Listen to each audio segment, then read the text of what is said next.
Je m'appelle Maxime Houot, je travaille pour Collectif Coin.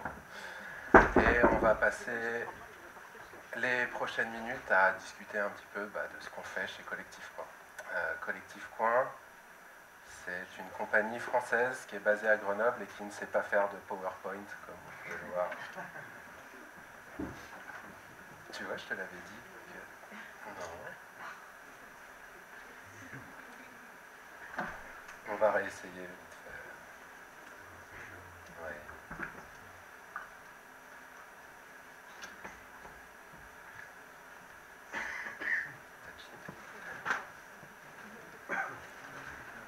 Bon, si on n'y arrive pas, je vais retourner mon écran vers vous, puis on va se mettre...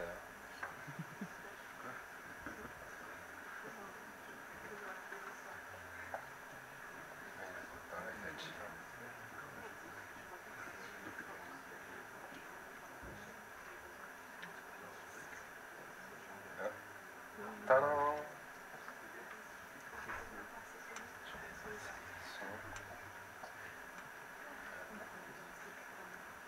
Sorti, normalement, c'est encore bon. Voilà, désolé. Du coup, Maxime de Collectif Coin. On est basé à Grenoble, en France. Et qu'est-ce qu'on fait? On fait des installations plutôt monumentales, plutôt pour l'espace public. C'est des installations qu'on dit performatives dans le sens où on les interprète, pas forcément avec un acteur ou un musicien sur scène, mais on les interprète tout au long des semaines où on peut jouer, plutôt en coulisses. De manière formelle, ce qu'on va travailler, c'est la lumière et le son. Et on va utiliser ces médias-là pour proposer une dramaturgie abstraite. Je pense que là, vous ne savez absolument pas de quoi je veux parler. Ce qu'on fait dans notre compagnie, c'est qu'on construit des pixels. Pour nous, c'est des pixels, c'est des formes extrêmement simples, extrêmement basiques, qu'on va après s'amuser à venir disperser, accumuler dans l'espace public pour créer des écrans très basse résolution, mais monumentaux. Et du coup, le but du jeu, c'est d'avoir comme ça un petit vocabulaire qu'on va pouvoir venir, je sais pas comment dire, disperser à différents endroits. Donc là, je vous montre des photos, puis après, je vous montrerai des vidéos qui seront un peu plus parlantes de à quoi ça peut bien ressembler. Donc, un petit dernier, donc là, ça devient carrément abstrait. Pourquoi est-ce qu'on fait ça? Et je crois que c'est le titre du talk.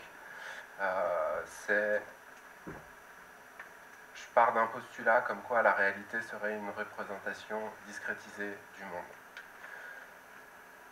Pourquoi est-ce que je me dis ça? Pour ça. Donc ça, c'est une image que j'ai chopée sur Internet hier, mais qui pour moi met mon imaginaire un peu en ébullition. Dans le sens où, quand on ne fait pas d'études en psychologie cognitive, ce qui est mon cas, qu'on ne se pose pas de questions sur comment est-ce qu'on perçoit le monde, comment est-ce qu'on interagit avec lui, on ne sait pas en fait qu'on est une espèce de machine un peu étrange, et ça c'est notre œil, et tous nos sens en fait a priori sont un peu sur le même principe. Ce que je veux dire par là, c'est que pour percevoir visuellement pour percevoir en fait, sur quoi je m'appuie sur une série de capteurs là qui sont écrits, qui sont des cônes, qui ressemblent étrangement à ce qu'on retrouve dans des caméras ou qu'on retrouve dans des écrans. Et ce qui moi je sais pas, me choque quelque part ou m'interpelle en tout cas, c'est que du coup on a une vision discrète, numérique du monde, nous-mêmes, dans le sens où l'icône, c'est pas un tapis continu au fond de notre œil. On en a un nombre fini. Entre eux, il y a un espace vide, et ça veut dire qu'on va utiliser ce capteur qui est imparfait pour créer une représentation. Donc là, qu'est-ce qu'on voit? En fait, on est vraiment comme un capteur là, de caméra. On a des cônes qui vont plutôt voir les longueurs d'onde vertes, des cônes plutôt le rouge, des cônes plutôt le bleu. On en a qui vont voir ce qui s'appelle les bâtonnets, plutôt dans les basses luminosités. Et après, on se demande un peu pourquoi en fait c'est foutu comme ça. Par exemple, il y a race de crevettes, elle en a 16 différents de cônes. Nous, on n'en a que 3. Donc a priori, les crevettes voient mieux que nous. Et je trouve ça assez rigolo. Et ce qu'il y a de rigolo aussi, c'est quand on commence à regarder, je ne vais pas vous faire un cours là-dessus, je serais un foutu de vous le faire, mais quand on commence à regarder un peu les pathologies qui vont émerger d'un défaut de ces capteurs-là. Je ne sais pas si vous connaissez la... Alors, c'est pas une pathologie, mais la tâche de Mariotte. Je ne sais pas si ça vous parle ou pas, je ne sais pas, on ne se connaît pas en fait. Je ne sais pas quel est votre niveau là-dedans. La tâche de Mariotte, c'est un truc qui est assez rigolo. En fait, c'est... Parce que du coup, en fait, si vous regardez ça, il y a une erreur, quoi. Le mec qui a construit ça, il s'est planté. Parce qu'il a mis les capteurs, là, les cônes et les bâtonnets, et il a mis le câblage devant. Alors, c'est complètement bidon. Je ne sais pas pourquoi on s'est retrouvé comme ça. Mais du coup, le câble, tout le tas de câbles, là, il faut le faire repasser dans notre cerveau, quoi. Donc ça, c'est le nerf optique. Et du coup, ça veut dire que dans notre œil, au fond de notre œil, il y a un endroit où, en plus, on n'a même pas de capteur. On n'a même pas ces cônes, on n'a même pas ces bâtonnets. Ça s'appelle la tâche de Mariotte. Alors, pour la voir, la tâche de Mariotte, vous allez voir, c'est rigolo. Vous tendez votre pouce comme ça. Vous fixez sur votre pouce, vous fixez l'ongle, et vous gardez votre œil au même endroit, et vous déplacez doucement votre bras vers la droite. Et vous gardez votre œil au même endroit. Et il y a un moment par là, attends là en fait je suis un peu stressé donc je ne le vois pas. Je ne sais pas si vous le voyez, ah merde, je tremble. Et en fait il y a un moment, votre ongle, il va disparaître. Et après il va réapparaître. C'est à peu près par là, de mémoire. Là j'arrive pas à vous le refaire là, madame, vous allez beaucoup trop loin là, beaucoup trop loin. C'est juste là, par là. Et en fait, là c'est assez rigolo parce qu'on a vu, on a un espèce de capteur complètement imparfait, qui est l'œil, tous nos capteurs sont un peu bidons comme ça. Et après, il y a notre cerveau qui va recréer une couche par-dessus, il va créer une interprétation de tout ça et nous le balancer. Et du coup, ça, moi, je sais pas, ça m'interpelle. Et je vous parlais de pathologie, a priori, ça peut aller assez loin, parce qu'il y a des gens, donc il y a une espèce de dépigmentation de l'œil. Il y a les bâtonnets ou les cônes qui vont disparaître dans des zones continues. Voilà. Et les gars, ils peuvent devenir complètement fous, parce que le cerveau va recréer une couche de réalité là-dessus, comme la tâche de Mariotte. Sauf que quelqu'un va voir une personne rentrer dans la pièce alors qu'elle n'existe absolument pas. Et ça me fait bien rigoler. Non, j'espère que c'est pas votre cas en tout cas, mais voilà. Et qu'est-ce qui me plaît là-dedans? En fait, c'est le côté, comment dire, c'est le côté un petit peu aléatoire, arbitraire de tous ces capteurs qui nous permettent d'interagir, d'être là et de savoir que j'ai plein de monde captivé devant moi. Alors la lumière, c'est, la physique a appelé ça des rayonnements électromagnétiques. Voilà, on s'en fiche. Les rayonnements électromagnétiques, ça va de 10 picomètres pour leur longueur d'onde, pico c'est tout petit, à 100 000 km. 100 000 km, bon ça on le sait, c'est grand. 10 picomètres, c'est les rayons X. 100 000 km, c'est les brainwaves, c'est ce qui se passe au niveau du cerveau, a priori. Et nous, ce qu'on en voit, c'est une infime partie entre 400 et 700 nanomètres. Pourquoi? Moi, j'en sais rien. Mais a priori, à un moment, on est tombé là-dessus. A priori, c'est l'évolution, je pense, donc c'est le hasard qui a fait qu'on ne voit que ça. Et après, il y a la sélection naturelle qui a dû faire son ménage, quoi. Et du coup, j'aime bien ce côté un peu hasard, aléatoire. Pourquoi est-ce qu'on interagit comme ça avec le monde? Et du coup, en fait, donc il y a cette histoire de réalité, blablabla, et le travail qu'on fait avec Collectif Point, bah, quelque part, c'est qu'on va donner des représentations, pareil, un petit peu hasardeuses, allez, on va dire, d'un espace, d'un moment. On va chercher des images, on va chercher à poser notre représentation de différents espaces. Avant de vous montrer un peu plus ce qu'on peut faire, moi j'ai envie de parler des inspirations qu'on peut avoir. Alors, ça c'est pas vraiment une inspiration. Vous connaissez ça ou pas? Je vous raconte des trucs qui vous embêtent ou... Non, vous connaissez pas? Ok. Ça c'est... Alors je sais pas si c'est lui, c'est Gunnar Johansson. Il a fait les lois de Gestalt. C'est pareil, c'est comment est-ce qu'on fait pour percevoir là le mouvement. Donc il a fait une expérience toute bête. Il a mis une lampe sur l'a mis dans le noir. Est-ce qu'on perçoit le mouvement? Est-ce qu'on perçoit la rotation? Non, on perçoit quelque chose qui rebondit de droite à gauche. Et à partir de quand, en fait, à partir de combien de pixels, à partir de combien de stimuli, on va voir la roue tourner? Je trouve ça génial, il en a mis 2. Donc vous imaginez bien que, putain, paf. Et là, il y a le mouvement qui est restauré, en fait. Donc, pour rendre une roue, pour rendre une impression de rotation, il nous suffit de 2 pixels. Ça, je trouve ça assez sympa. Pareil, combien de pixels on a besoin pour rendre une personne en train de marcher? Eh bien, une douzaine, en fait. Donc, a priori, on n'a pas besoin d'un écran 5K si on veut juste rendre le mouvement. Bon, après, vous me direz que là, les pixels, ils bougent, donc c'est un peu triché, mais je trouve ça assez sympa. Donc, après, je vais faire le petit quart d'heure groupie, normalement. Ouais. Vous connaissez? Non, ça, non. Alors ça, c'est un toit, voilà. Ryoji Ikeda, pardon si j'ai écorché ton nom, je sais que tu es dans la salle. C'est pas vrai, c'est un compositeur japonais. Vous connaissez? Ça vous parle? Non? Et en fait, je les ai découverts il y a une paire d'années par l'intermédiaire d'un label qui s'appelle Rasternoten, qui est en Allemagne et qui travaille ce genre de trucs qui, personnellement, je trouve, sont assez mortels. Vous voyez bien que là, ce vers quoi on tend, c'est une forme de minimalisme avec Collectif Point, même si on n'y arrive pas toujours. Et je trouve que là, il y en a une proposition qui est hyper intéressante. C'est à la fois hyper brutal, hyper minimal. Tu as un son, tu as une image qui y correspond. Et donc c'est autant des installs que des perfs, que des choses très très immersives comme ça. Donc voilà, Ikeda et le label Rasternoten, toujours dans nos cœurs.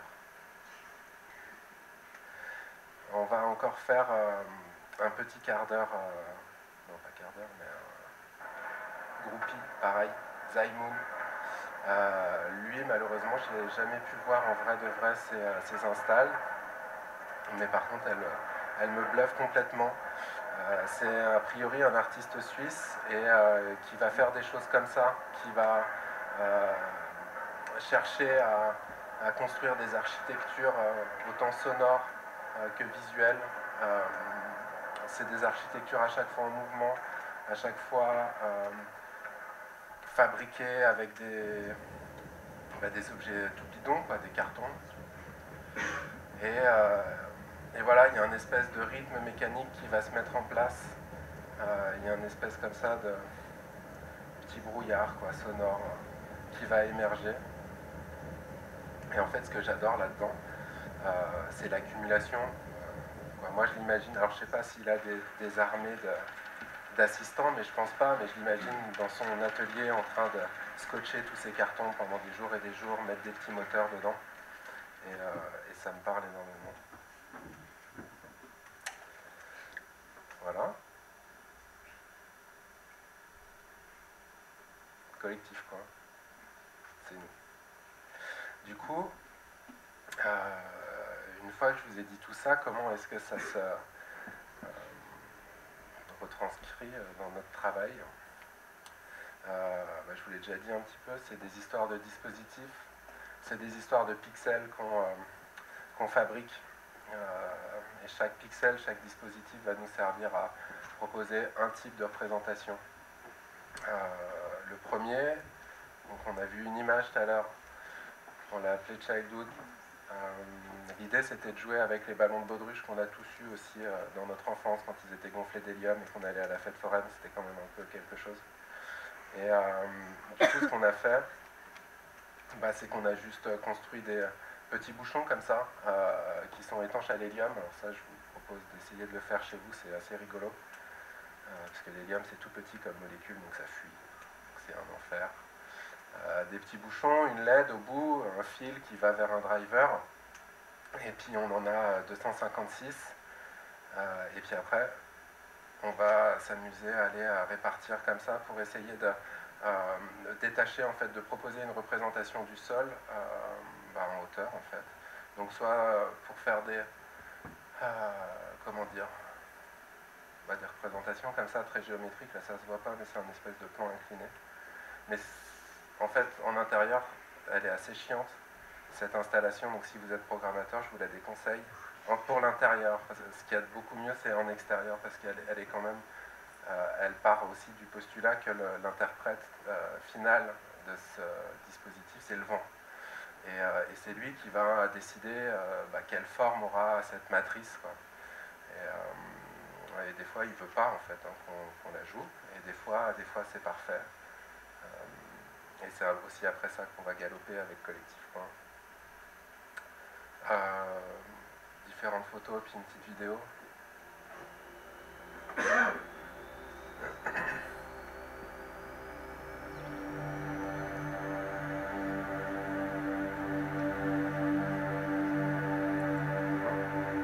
À la base, ça s'appelait Cyclique, c'est vrai.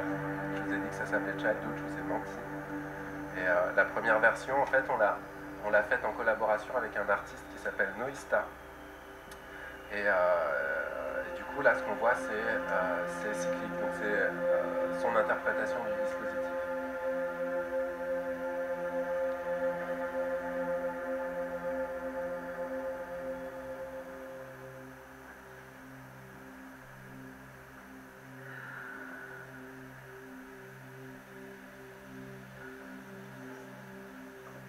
Donc ça, c'est la représentation parfaite, en fait, pour moi. Ça, c'est la première fois qu'on l'a joué. Et coup de bol, quoi, je sais pas, la météo était juste avec nous, quoi. Après ça, je vous ai dit, c'est un dispositif qui date de 2013. On a dû le jouer une centaine de fois, je pense, dans tout un tas de configs différentes. Et je vous dis que c'est un peu la météo, le vent qui décide. Et peut-être la 2e ou 3e fois où on l'a joué, on était au Signal Festival à Prague. On était tout jeune encore, on n'avait pas trop d'expérience et tout. Et, donc on installe notre beau dispositif, on en avait fait plutôt une grosse version. Et là, on a un coup de toki de la prod qui nous dit dans un quart d'heure, il y a une tempête. Et donc là, on leur a demandé s'ils pouvaient la décaler ou s'ils pouvaient faire quelque chose. Et ils ont dit que non, donc on a attendu la tempête et on l'a vu arriver dans les ballons et ça a tout arraché. Mais c'est ça qui est rigolo aussi, quoi. C'est une espèce de baston contre les éléments pour pouvoir jouer cette install. Et j'aime beaucoup.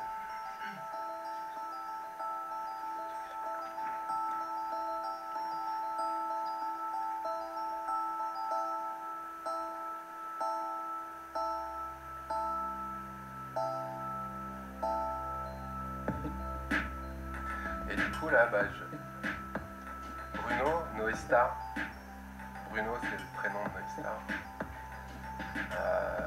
Donc on avait fait les premières versions là, de Cyclique ou de Childhood, c'était une matrice de 16 par 16. Et lui, ce qu'il a vu dedans, c'est le Tenori, cette espèce de séquenceur lumineux qui a été fait par je ne sais plus qui. Mais du coup, lui, il l'a transformé, c'est ce passage-là, en Tenori. Donc chaque son que lui déclenchait correspondait à un pattern lumineux qui venait éclater dans la matrice.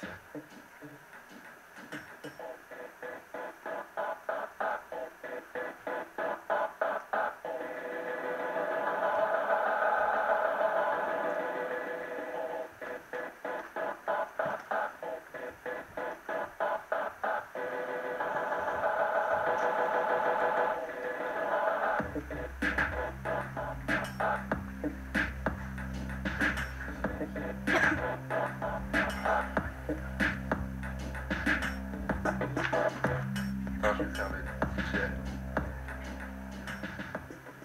Voilà. Et donc voilà, ça c'est le premier truc qu'on a réellement fabriqué avec l'idée de pouvoir le rejouer après. Avant, on avait déjà une paire d'années d'existence, mais on faisait plutôt des one-shots. On utilisait des projecteurs du commerce ou on faisait des conneries, quoi. Et donc on a fait celui-là, on l'a joué un petit peu. Voilà, ça a été tourné la nuit blanche d'Amiens. puis on s'est dit, putain, ça serait cool de pouvoir faire rentrer le public à l'intérieur, en fait, sachant que pour installer ça, il y a un fatras de câbles immonde par terre, il y en a quelques kilomètres, donc c'est impossible de faire rentrer le public. On s'est dit, tiens, on va essayer, toujours dans ce délire de la représentation numérisée d'un espace, de faire rentrer le public dedans. Donc on a développé celui-là, qui est une version sans fil et sur batterie. Voilà, c'est exactement la même LED que l'install d'avant.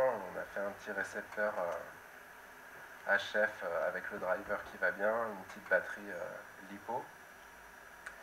Et du coup, ça, on peut l'enfermer dans une sphère en plastique que vous avez tous dans vos jardins, où on peut aussi connecter nos ballons dessus.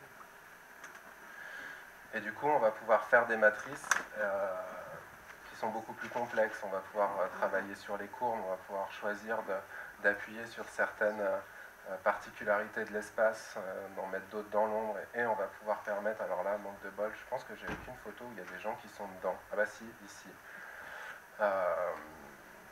On va pouvoir permettre aux gens de venir dedans. Donc les enfants sont fous, ils courent et sautent et nous cassent tout. Avant c'était le vent qui nous pétait tout, maintenant c'est les gosses, c'est terrible. Et puis voilà, une petite vidéo. Normalement, je sais pas. Si, voilà. Ça s'appelle Globoscope. Ça c'était en 2014.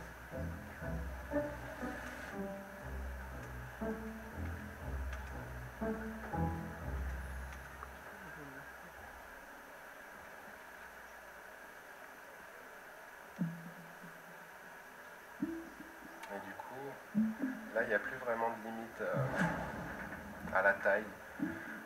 On a, pareil, c'est le même ordre de grandeur, on a 250, 260 sphères comme ça. On a un émetteur qui peut piloter les 260 points. On a une portée de 300 mètres avec. Et si tu le mets au milieu en fait, tu as 600 mètres. Et par exemple, on a joué à comment ça s'appelle, à Rome, là où ils faisaient les courses de chars.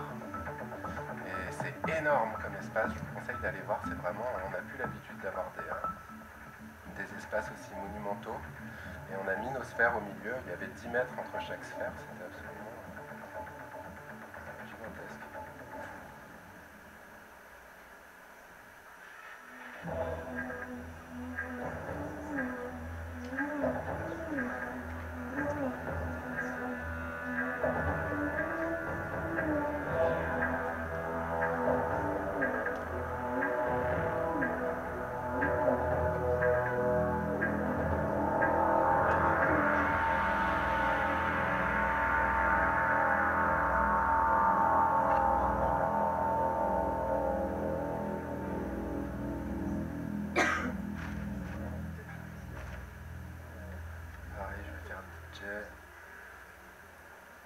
Et du coup, voilà, là, pareil, on avait deux dispositifs, maintenant on le joue à droite à gauche. On se rend compte qu'ils sont, comment dire, ils ont besoin de s'appuyer sur quelque chose qui est fort en fait. Si, je ne sais pas comment l'expliquer. Il faut que ce soit un parc, il faut qu'il y ait un petit chemin, il faut qu'il y ait des arbres, il faut qu'il y ait quelque chose sur lequel nous on puisse rebondir. Il faut que ce soit courbé, il faut que ce soit peut-être charmant ou pas, mais voilà. Et du coup on avait cette envie au bout d'un moment de jouer dans un espace beaucoup plus neutre, de pouvoir jouer par exemple dans une place de centre-ville très minérale, donc toute plate avec des bâtiments boum boum qui la quadrillent. Et ces deux dispositifs, ils sont pas hyper intéressants. Du coup, on a créé un nouveau pixel qui s'appelle Abstract. Ah non, ah, pardon. Alors tout ce que je viens de dire là, vous faites copier-coller, paf, vous le collez juste après. Et du coup, avec ce, donc, et je reviens avec un autre exemple. Paf, on va le lancer direct.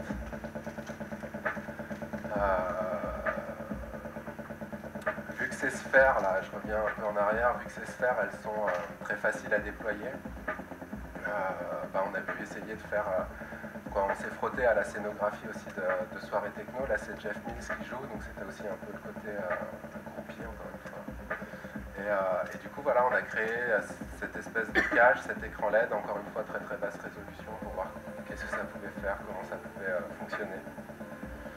Et c'était plutôt sympa.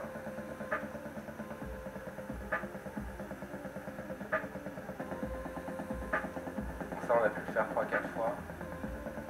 Puis après on a arrêté parce que c'est hyper fatigant en fait. Mais vraiment, je sais pas s'il y en a qui travaillent là-dedans, mais ça veut dire que tu te tapes 2 jours de montage, et puis après tu as toute l'exploitation, mais du coup ça commence à 10h du soir, ça finit à 6h du matin, puis après tu démontes. Et du coup c'est pas, humainement c'est pas très bien. Vraiment. Mais c'est rigolo à faire. Voilà. Et du coup je vous disais... Hop, je reviens en arrière là, qu'on avait des dispositifs en tout cas pour l'extérieur qui marchaient bien quand c'était un peu, je sais pas, quand on pouvait s'appuyer sur quelque chose, quand on pouvait raconter notre histoire à partir de. Est-ce que voilà. Et en fait, un jour, on s'est mis devant cette place là, qui est à Lyon, qui est toute plate, qui est pas très belle, quoi. Et on s'est dit tiens, qu'est-ce qu'on pourrait faire dedans, quoi. Comment on pourrait l'investir. Qu'est-ce qu'on a justement à numériser, à choisir, qu'est-ce qu'on peut donner à voir. Et là, du coup, donc j'en étais devant, et pouf, et moi je me suis imaginé nos sphères là d'avant qui montent, qui bougent, paf. Et on a dit, ouais, ok, bah vas-y, on va faire ça. On va faire un dispositif qui nous permet de faire monter nos pixels. Donc au début, ça devait être des sphères, puis on est arrivé sur ces espèces de... Ça fait un peu Star Wars, je sais pas si vous trouvez. Donc bon, ça c'est un peu pour essayer de vous montrer à quoi ça ressemble. Il y a juste, c'est des mâts qui font 5 mètres de haut. Et, autour de ça, on a mis des triangles qui font 1 mètre de côté, qui sont équipés de LED. Et du coup, cet ensemble-là peut coulisser. Et au pied, là, dans la petite boîte, il y a un moteur par qui envoie une petite cordelette en haut, pof, et qui va pouvoir faire monter, descendre tout bêtement le pixel. Et puis pareil, il y a du coup l'alimentation électrique et puis les fils pour les capteurs qu'on fait savamment circuler entre tout ça. Et du coup, donc on peut partir du sol, donner une représentation du sol dans l'espace et déformer cette représentation en temps réel. Et on arrive sur des choses comme ça, que je trouve assez sympa. Et aussi, il y a une autre raison beaucoup moins farfelue, c'est que depuis que je suis tout petit, je voulais apprendre à souder à l'arc. Et pour moi, c'est important, ça. C'était une frustration de ne jamais avoir appris à souder à l'arc. Du coup, on a acheté un fer à souder, un poste à souder, pardon. Puis on a fait cette install avec. C'est cool. Et du coup, en image, ça donne ça. Donc, celle-là, elle date de 2017. On l'a faite avec la Fête des Lumières de Lyon, Nantes, Digital Week et le Festival Scopiton.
Et du coup, je vais vous présenter un dernier un dernier dispositif, un dernier pixel. Et là, ce qu'on voit déjà entre ces trois-là, c'est que d'un côté, on essaye de, comment dire, de s'appuyer de moins en moins sur l'extérieur. Ce dernier dispositif-là, il se joue à peu près n'importe où. Il suffit que ce soit plat, qu'on ait la place et on peut venir raconter quelque chose. Et comment dire, dans un mouvement inverse, on limite le nombre de pixels. Au début, on en était à 250. Là, on en était à une centaine de pixels. Donc, voilà. Le dernier, c'est celui-là. Donc, c'est pas le chignon au premier plan, mais c'est quelque chose qu'on vient juste de sortir. C'était suite à une proposition du BAM Festival de faire une performance en fait pour eux. Et du coup, ça coïncidait bien avec une envie que j'avais de retourner sur scène. Il y a plein d'années, voilà, j'étais sur scène. Là, après, j'ai commencé avec Collectif Coin à faire ces gros dispositifs dont on vient de parler pendant une demi-heure, où je me suis un peu caché et où j'interprétais un peu ces dispositifs en régie, on va dire. Et puis là, j'avais envie un peu de retourner sur scène, de me confronter au public et puis au théâtre, on va dire, ce rapport frontal. Et du coup, ils nous ont dit, ouais, bah vas-y, viens, fais une perf. Donc c'était super cool et un peu effrayant en même temps, parce qu'on ne savait pas trop ce qu'on allait faire. Et du coup, on a pu redérouler toute la cogite en fait, de Collectif Point là-dessus. Donc, ok, on va faire une perf, de quoi on a besoin. Bon, il faut construire quelque chose. Il faut trouver un dispositif, une série de pixels avec lesquels on va pouvoir raconter notre histoire. Ok, quelle série de pixels? Bon, l'espace, c'est quoi? L'espace, c'est un espace de concert. Et pour le coup, alors là, il n'y a plus rien en fait. Quand on éteint la lumière, on est dans le noir. On peut s'appuyer sur absolument rien. C'est le vide. Et du coup, ça, j'ai trouvé que c'était assez sympa d'essayer de donner une représentation du vide. Alors, comment on va donner une représentation du vide? Parce que vous vous rappelez tout à l'heure ce que je vous disais sur les histoires d'ondes électromagnétiques, là. En fait, on en est clafoué en permanence, on en est submergé et notre cerveau fait une sorte de filtre et nous donne à voir qu'une infime partie. Bon, en fait, moi avec celle-là, je vais en donner à voir une autre partie, mais qui n'existe pas, on est d'accord, hein, c'est la mienne. Paf, paf, paf, et comment on a fait du coup? Donc cette histoire de vide, on a avec celle-là voulu travailler sur le BIM. Je ne sais pas si vous connaissez en lumière les BIM, c'est ce qu'il y a dans les soirées un peu techno, tout ça, pupuf. C'est des bâtons de lumière très serrés. Et je trouvais ça assez sympa là, de pouvoir avec ce bâton de lumière très serré et aller chercher le vide absolument partout au-dessus du public, au-dessus de moi, pouvoir le remplir de manière comme ça un petit peu aléatoire de ces bâtons de lumière. Et du coup, il fallait que je puisse les faire bouger, ces BIM. Alors du coup, je me suis dit, ok, mouvement, qu'est-ce que je peux travailler cette fois-là? Et encore, on en est au 8e, la petite instant groupie. Il y a une install ici de Kodact, je ne sais pas si on prononce ça comme ça encore. Bon, désolé en tout cas. Mais je suis hyper fan de leur travail et notamment pas celle qui est montrée ici. Je sais même pas, je crois que je l'ai noté, je sais plus comment elle s'appelle. C'est une espèce de machine comme ça avec un seul moteur qui va mettre en mouvement de rotation, en fait une série de bras qui vont se déplier comme ça. Elle est complètement impressionnante, complètement flippante aussi cette install. Donc du coup j'avais un peu ça dans un coin de la tête et puis il y a eu un autre truc qui s'est un petit peu imposé au bout d'un moment, c'est le manège des chaises. Quand on était gamin, là, on montait dessus, pouf, et puis tu as le moteur qui se met en marche, et puis tu as la force centrifuge, ce dit en passant n'est pas une force, qui te fait comme ça t'écarter, quoi. Et je sais pas, je trouve qu'il y a une certaine poésie, une certaine magie là-dedans. Et puis, un peu comme avec le vent dans Childhood, tu contrôles pas tout. Alors là, tu peux prédire quand même, contraire, quoi, le vent aussi, mais tu peux prédire ce qui va se passer, mais une fois que tu as lancé la machine, c'est un peu elle qui dicte ses règles, quoi, cette espèce de manège, là, si tu l'arrêtes d'un coup, tu tues tout le monde, en fait. Donc, tu vois, voilà, as un jeu avec les limites que je trouvais assez sympa. Et donc on a développé ça, il y a un moteur tout en haut, une sorte de carrousel, donc on va le lancer très lentement, voilà, et de chaque extrémité du carrousel, tu as des perches qui font 2-3 mètres. À chaque extrémité de perche, tu as une espèce de double beam, donc un bâton de lumière qui peut s'allumer en haut, en l'air, en bas, pardon, et puis un moteur là-dedans, histoire de pouvoir aussi faire tourner de manière infinie ces petits beams. Et du coup, avec ça, je me suis dit, c'est bon, je vais pouvoir aller taper absolument partout, numériser tout ce que je veux. Et bon, là, on n'y voit rien, mais je trouve que c'est des photos assez sympas. C'est une amie qui a fait ça, et j'avais envie de vous les montrer. Ça fait des grosses plages de lumière. Elle a bien rigolé en faisant ça. Et voilà, ça c'est une image un peu en situation. Tu as le dispositif au milieu, là. Je crois qu'on était à en gros 4 ou 5 mètres de haut, et le but du jeu, c'était de remplir en fait l'espace avec. Et je vais vous montrer 2 vidéos normalement. Non.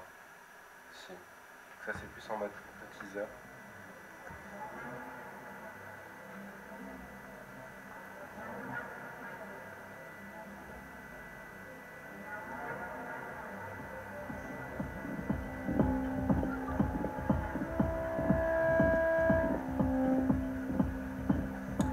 Vous avez vu que j'aime beaucoup cette chemise. C'est fin, ça.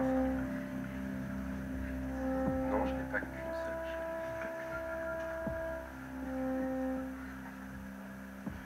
Bon voilà, c'était petit teaser, pareil, on l'a reçu ce matin, donc voilà, je vous l'ai montré. Puis je vais vous en montrer une autre qui est plus... En fait, c'est une install qui est hyper lente. Il y a 5 minutes en fait pour partir du point de départ et jusqu'à qu'elle atteigne sa vitesse max. Il y a déjà 5 minutes et pareil, après 5 minutes pour ralentir. Si on ne fait pas ça, ben, on arrache tout, quoi. Et c'est une sacrée contrainte et qui est hyper... Donc pour arriver à cette vitesse-là, voilà, il faut déjà attendre 5 minutes. Donc on a le temps, quoi, avec.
Puis voilà.